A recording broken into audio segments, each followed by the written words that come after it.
Okay guys, so in this video I'm going to review the Blue Yeti. I'm actually using it now on a voiceover for this video since the volume that I recorded at was really low. So as you can see, this is the Blue Yeti. It is not blue, it is gray. The name is just blue. Here you have the swivel so that you can rotate it up and down. And there is the volume dial so that you could change the volume while listening to the audio with the audio jack right there. If you so choose to use your microphone as a sound card, you could actually listen with your microphone connected to your laptop as opposed to just connecting the earphones directly to your laptop.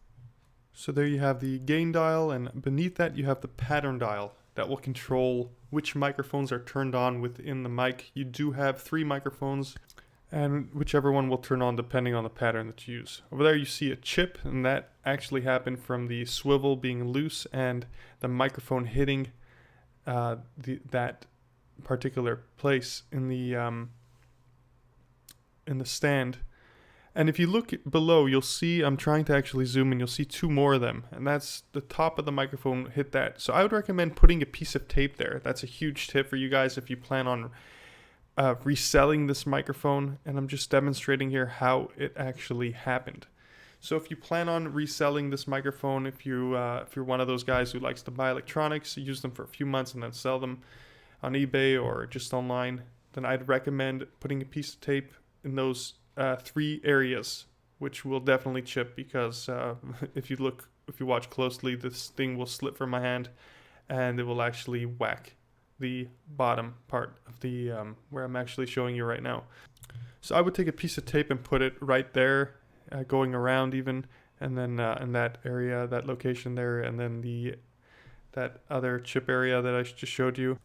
I'd also recommend keeping the box that you bought this microphone in. I mean, if you need to flatten it out, flatten it, but keep the box. That will actually raise the resale value on this Blue Yeti that if you were looking to sell it, that is.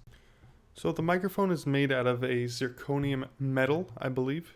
Not the actual microphone, but the stand is made. It feels heavy in terms of weight, but it has that sort of cheap zirconium feel to it.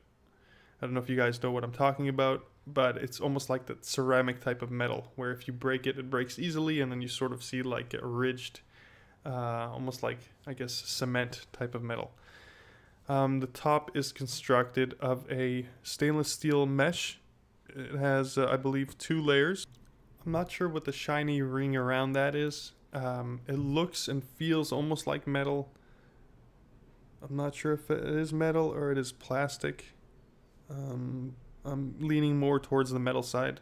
And if we turn the microphone around, we have the pattern dial, and that basically controls which microphone of the 3 that you want kept on within the microphone, because there are 3 microphones that control a channel. So the first option on the microphone is the stereo mode, and that basically uses the left and right microphones within the mic. The mic does have 3 microphones, and it uses the 2 mics on the side. The next setting on the microphone is called omnidirectional, and it's mainly used for conference calling. Let's say you have a big group of a bunch of people sitting around the table and you're calling another office, and that's basically used for recording an audience or conference calling. That turns on all the mics within the microphone.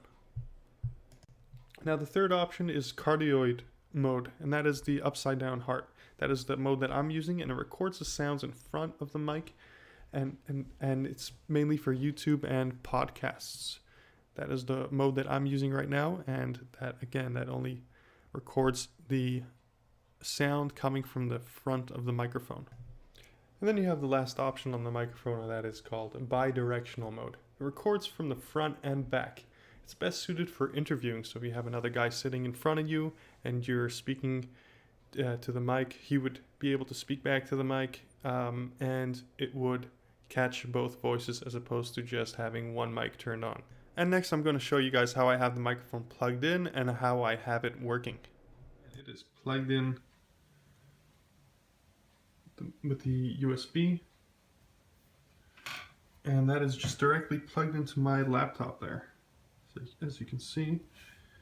And I'm going to show you the settings that I use so that you guys could copy that if you get good experience. I'm not using the mic right now, it is on mute. I'm using my phone's internal microphone, so not to be confused. So as you can see, the gain is on pretty low, and it is on cardioid, so that's only going to record from the front of the microphone.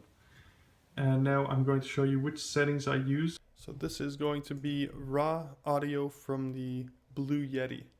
One thing I noticed about the Blue Yeti is if I hit the table, you guys can hear that. It sort of doesn't absorb all the shock out there. If I type on my keyboard, you can hear everything. Otherwise, if I were to get an ARM, I don't think you would continue to hear that. So my plan is to get one of those. That should be here within a week or two. Otherwise, let me know what you guys think in the comment section below. This is definitely, I think, definitely an improvement from my last headset. Let me know what you guys think. So now I want to show you guys which window settings that I use on the microphone, so you guys get a good idea of either how to set it up or just how this video sounds relative to my settings.